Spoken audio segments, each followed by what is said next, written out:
And by the way, Prof, before we go, can you tell me what is the function of these? What is the work of these MCAs? Because okay, in a county we have got members of parliament, we have got MCAs, we have got the governor. What is the work of these MCAs? But you see, if some MCAs are class 8, and then your county has a budget of 15 billion, how can he understand a budget of 15 billion? Class 8 dropout. No, I'm not looking down upon them. Yeah, it's okay. Yeah. But I'm just asking. Yeah. You know, if you look at the months which were making people not pass class 8, they were just additions. And there was no figure ending up by 15 billion. Isn't it? They were just ones, tens, and hundreds and tens. Isn't it? Thousands. Some people, if you ask them, how many zeros makes a billion? Go ask them. You know, me, I don't know, but maybe I'm trying to be biased, but some are very qualified, but some are not.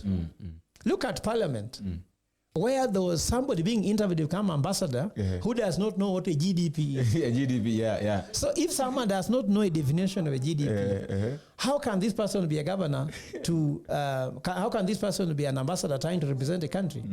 So if somebody being nominated to become ambassador cannot be able to tell what's a GDP, what about an MCA knowing what is depreciation? Do you know what depreciation is? On source revenue. When you say on source revenue, where are they getting? Are they getting you? Welcome back to Havana Media. My name is Boniface Awino, and as usual, I'm going to be your host for today. Now, I'm very glad and privileged once again to host Professor Fred Gola here, the new DVC of Uzima University. It's very much important to note that right now this guy sitting next to me is the new DVC of Uzima University. Is going to do wonders in that university. Yeah. Now, Prof, let me ask this question. A child is playing in the field. Yeah. They're playing football. Let's say they're playing football. They're the first 11. This team has got 11. The other team has got 11. And you discover that one of your two of your children are playing, but they are with their opponents. And then a ball is shot, hits one of your child, collapses. Yeah. And then the child that they hit the ball, you discover that is your son. The child that has been hit by the ball dies on the spot. What do you do? Wow. Yeah, first of all, I don't have any child that's in the age of playing football, but the best thing to do is accept, because these are accidents. You know, the most important thing, Boniface, is to accept situations. And I want to tell you something from my history. I've gone through a lot of crises. But what has always helped me is to accept that this is it. And you know, people might think that I never have problems, but I have so many of them. But I do accept them. Can you imagine that I was preparing for the first New Year party on 2018. That was on 31st of December 2017. My son, who was 6 weeks old, had just been born. And I was looking forward to a fantastic party. We had booked a place in ABC Place where you could see fireworks investments. And then all of a sudden I'm called that my wife is in bad condition. I rush her to Aga Khan Hospital. And she died on 1st of January 2018. Is that, have you thought of starting a year like that? Fast. And of course, after that, we took her to the mortuary that day. I went to my house, coming from my bedroom at 7:30 in the morning. I found 36 policemen in my sitting room. Waiting for you. Waiting for me. I didn't know. I thought maybe there's something which has happened so bad in the estate because I'm the estate. I was the estate chairman by then.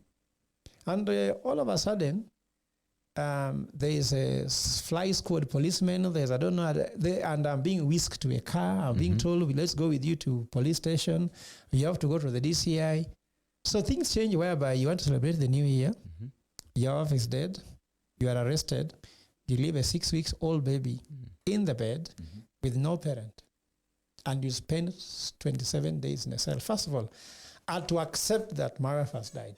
Before I even accept enough, I have to accept I'm being arrested. I also have to accept that I'm leaving my My 6 weeks old baby on the bed and going to a cell. When you reach the cell, you have to accept you are now an inmate sleeping on the floor, isn't it? And then accept that people are thinking that you are a murderer. So you are undergoing 3 serious things. Yes. So I would say this thing, first of all, accept, isn't it?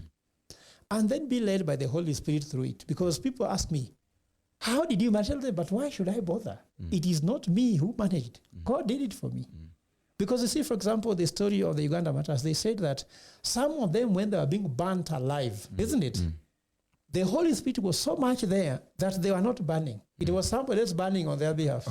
Yes. Now, the reasons why I've asked you that is that one brings us to this topic of the county government. Yes. Oh, yeah. Okay. I see where you're coming from. But the county government is really crying that the national government is not giving them enough money to do what they need to do or what is expected of them by the county employees and all those to cater or to do the things that are supposed to do as the government. Yeah. And just the other day we had the National Treasury, that is John Mbadi, saying openly that he's not going to sign any money that is going to the county government. Okay, what is the problem? What is going on? Do we have, because we also realize that a lot of things have not been done. A lot of projects have not been done in the county government.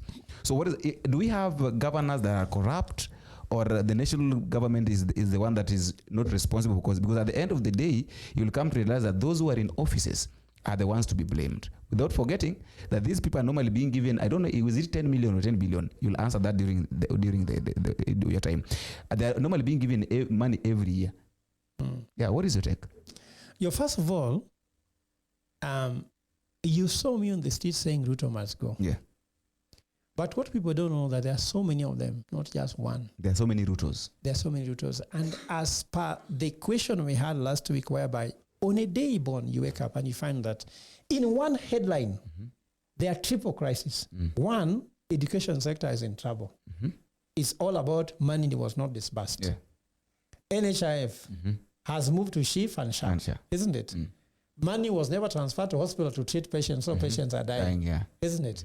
On the same day, secondary school teachers, university students, lecturers, once go on strike, no money.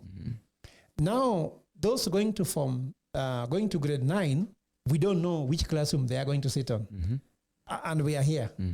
And we are discussing about Haiti, isn't it? So there's a problem here, first of all. Now you talk about my son hitting a ball to hit my son, isn't it? Why is the government first disbursing money to Haiti, isn't it? When we have not even paid money for counties that are saying they want to shut down. But even I'm being told they have been paid. But before we build a classroom for grade 9, why should we wire money to support military or policemen fighting in Haiti? I don't know what I'm talking about. Like now, why should Mbadi sign and agree that money is going to pay somebody in Haiti to fight a war which is not ours, while there is no child? There's a child in grade 9 who is going to grade 9 just 2 months from now. 2 months, And the classroom has not been built. They'll tell us now they'll be taken back to the school where you heard about the junior secondary. The junior secondary will sit in primary. In primary, Now these are senior secondary. They will sit in junior. Primary. Junior secondary. You see this confusion? So first of all, this national government lacks priority. But the biggest impediment to Kenyan development has become as devolution. I know people say we applaud Raila Odinga for bringing devolution. Devolution itself is not the problem. The biggest stumbling block are the governors. And I think that we need to do some maths here. Do you know, since the implementation of the Constitution of Kenya 2010, the national government has awarded 3.6 trillion shillings. 3.6 trillion to the county governments, isn't it? Now let's take county governments as a startup. Have you ever seen a startup that has received 3.6 trillion. That's a lie. Not even JKIA Can do that. can do that. Imagine JKIA, we're talking about 240 billion, isn't it? Yeah. SGR, we were talking about something like 123 billion, isn't it? Thika Highway was done by something like 63 billion. The expressway was done by 23 billion. But the national government has wired since devolution in 2013, when he was just alive like you, born here, 3.6 trillion. Now, you come from which county? Siaya. So Siaya, since devolution began, it's been 12 years, isn't it? Which means Siaya has received 120 billion. Isn't it? When you go to Siaya, do you see anywhere where a billion has passed? Not even 1 billion. Yet these people say they want to shut down counties if they don't receive the money. Money was supposed to be devolved into the county government, but another governor is being caught in UK trying to deposit. So is UK County grassroots, chini, mashinani? Pesa ilifaa iende mashinani. Na imeenda UK. Sasa UK ni mashinani. Ama ni mashinani kwao. So the biggest impediment we have in this government is two-pronged. The government does not have priority, and then the government is not a good investor. You saw one of the challenges why this is happening is lack of coordination, poor strategic planning on how the money is being used, weak tax collection system, weak monitoring and evaluation system, isn't it? Tax leakages and corruption. So why don't the government close all this is when they wire the money? Why do you wire money where someone can take to UK and nothing happens? They're going to keep the money. Now, all the governors, like I can tell you here, the 10 billion, because some counties receive 15, others receive 10, some give 7, some receive 8. Nairobi receives 20, Ama? Thereabout. Yeah. So if you receive 20 billion like Nairobi County, isn't it? With the Wasakaja. Yes. 82% of that money goes to the executive, which are 42 people. That's the governor and the CECs, isn't it? Remaining other 12 goes to the county assembly for MCS to eat. Now 6 billion remains in tokenism. Ati nitajenga ile barabara ati hiyo umeweka lamu pale, sivyo? Ati nitajenga soko hapa na hata hiyo soko hatuoni. Sivyo? Soko gani imejengwa Nairobi? Hakuna. I see one in Dagoretti corner here. But is it complete? Like that one cannot take 6% of 20 billion. You can't even be proud of it. Yes. Even you assess that now today is flooded. No one can even buy anything there. So what I'm trying to say here is that is a big impediment, because I've never seen a startup that you invest all that money and there's no break even. You know, in corporate governance, we say that break even takes an average between 3 to 5 years. So 3 years on the lower side, 5 years on the higher side. County government has been there for 11 years. They don't break even. They cannot rely on their own source revenue. They want money to come from the national government. They have never, for example, they are saying that only 5 out of the 47 counties have reached more than half revenue collection by the half of the year. Because we are moving between June to December, yeah. And last time, only 10% of the counties, only 10 counties met their revenue target. The rest did not meet. And these targets are also set very low because they don't even set them according to the potential. They just agree on some, because governors, if you give them high targets, they complain and they want mandamano. And when you give them those targets also, they don't meet them. And if you complain, they also want mandamano. Mandamano means they're going to shut down the counties, because the president knows if you shut down the counties, technically the presidency is gone. Can you know that? If Sakaja can stop the services of city mortuary and city mortuary start stinking on Ngong Road, do you think that we can't even everybody will walk to the CBD and they'll go to State House? If Mama Lucy is not working, Pumwani is not working, isn't it? Count those hot on Eastlands. All people from Eastlands will come to town, Kenyatta, and they'll go to State House, and there'll be serious mandamano. That's why these people threaten, we shall shut down the counties. So they were shutting, in short, they were trying to threaten so that they can find ways and of they were given money. They were given money. Yeah, they were given money. They were paid. So they were paid money for 4 months at a go. Do you know what? Are you seeing any governor coming for interview here? No one. They are busy spending the money and sometimes depositing them in overseas accounts. So the biggest problem we have chosen politicians. We have chosen thieves. We have not chosen leaders. That's when I see some leading candidates being campaigned for by former governors who stole from this country. When I see Waititu campaigning for somebody, I wonder. You wonder. If Waititu is your chief campaigner, isn't it? What kind of presidency are you thinking you are going to give to? And Waititu will give you a position that you have to give him a position of CS. Of CS, yeah. So you have to go to court and clean him up and say, now he's clean. He's clean, yeah. So the problem we are having here is governors are not investing money in where we can generate revenue so that you give the national government a bit of breathing space. If all money must come from national government, tax collection is not meeting the targets. Over-borrowing is the end of the day. Yeah. National government is also not giving money according to priority. And for that matter, misplaced priorities, lack of oversight. The Senate need to come in strongly and tighten the noses of our coffers from counties. I see most senators are spending time criticizing William Ruto. Yeah. I want to tell senators, your main work is to talk about your governors. Escaping by talking about Adani is not your work. Adani is not devolved. You understand? I'm sorry to say this. National Assembly, Parliament should be talking more about oversighting the national government.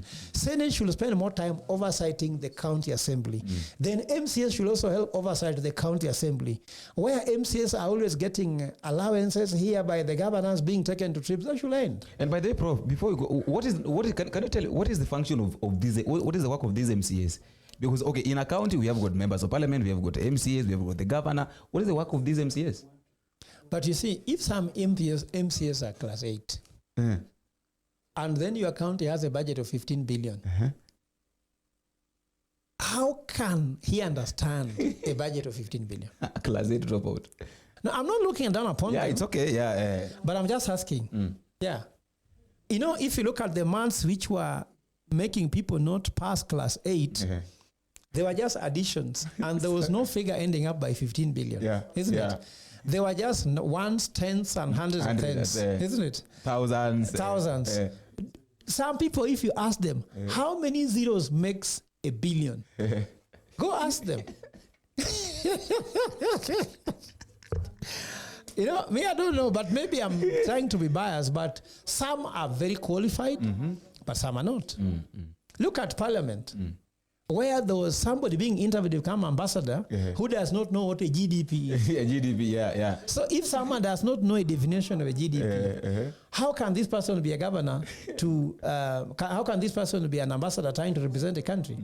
So if somebody being nominated to become ambassador cannot be able to tell what's a GDP, what about an MCA knowing what is depreciation?